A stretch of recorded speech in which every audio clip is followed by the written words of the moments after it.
శ్రీ గురుభ్యో నమః. వారం వర్జం. ఫిబ్రవరి 23, 2026 సోమవారం. శ్రీ విశ్వావసు నామ సంవత్సరం ఫాల్గుణ మాసం ఉత్తరాయణం. శిశిర ఋతువు శుక్లపక్షం శతభిషం కార్తె. షష్ఠి ఉదయం 9 గంటల 9 నిమిషాల వరకు. నక్షత్రం భరణి సాయంత్రం 4 గంటల 32 నిమిషాల వరకు. వర్జం రాత్రి 3 గంటల 49 నిమిషాల నుండి తెల్లవారి 5 గంటల 20 నిమిషాల వరకు.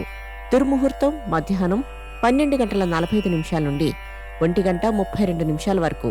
మరలా మధ్యాహ్నం 3 గంటల 6 నిమిషాల నుండి 3 గంటల 53 నిమిషాల వరకు.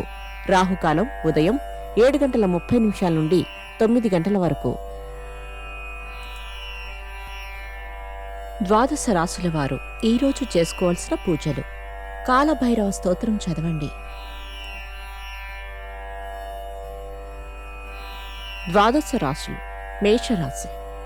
ప్రతి విషయంలోనూ గోప్యంగా వ్యవహరించే మీ వైఖరికి భిన్నంగా ఈరోజు ఒక కార్యక్రమాన్ని అత్యంత ఆర్భాటంగా ప్రారంభిస్తారు.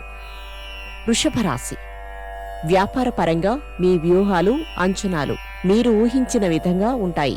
కుటుంబ సమస్యలు తీరుతాయి. మిథున రాశి. పనులలో ఆటంకాలు ఎదురై చికాకు కల్పించవచ్చు. పట్టుదలతో ముఖ్యమైన వ్యవహారాలు పూర్తి చేస్తారు. కర్కాటక రాశి. ఆలోచనలు మాత్రం స్థిరంగా ఉండవు. గృహ, స్థలం కొనుగోలు యత్నాలను వాయిదా వేస్తారు. రుణ ఒత్తిడులు. సింహరాశి. పండితులు, ప్రముఖులు కలుస్తారు. టెండర్స్, కాంట్రాక్ట్స్, వర్క్ ఆర్డర్స్ లాభదాయకంగా ఉంటాయి. సోదరుల కలయిక. కన్యారాశి. మీ ప్రవర్తనలో గాని వ్యవహారాలలో గాని దాపరికం, ఏకాంతం అవసరం. ఒక వ్యవహారంలో మర్మంగా వ్యవహరిస్తారు. తులారాశి. రుణాలు ఇవ్వటం, తీసుకోవటం వంటి లావాదేవీలు జరపకండి. సంతాన విషయంలో కొంత మానసిక ఆందోళనకు గురవుతారు. వృశ్చిక రాశి. మీ కుటుంబ వ్యవహారాలలో అతిగా జోక్యం చేసుకునే వారిని ఆదిలోనే త్రుంచివేయండి. క్రయ విక్రయాలలో లాభాలు. ధనస్సు రాశి. తామరాకు మీద నీటి బిందువులాగా ఉండటం వలన లాభపడతారు.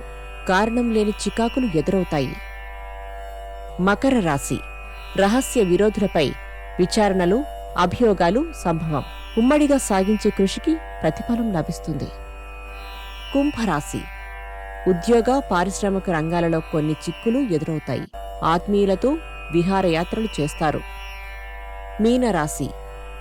రావలసిన మొత్తాలు, క్లెయిమ్లు, చెల్లించవలసిన పద్దులు పరిష్కారమవుతాయి.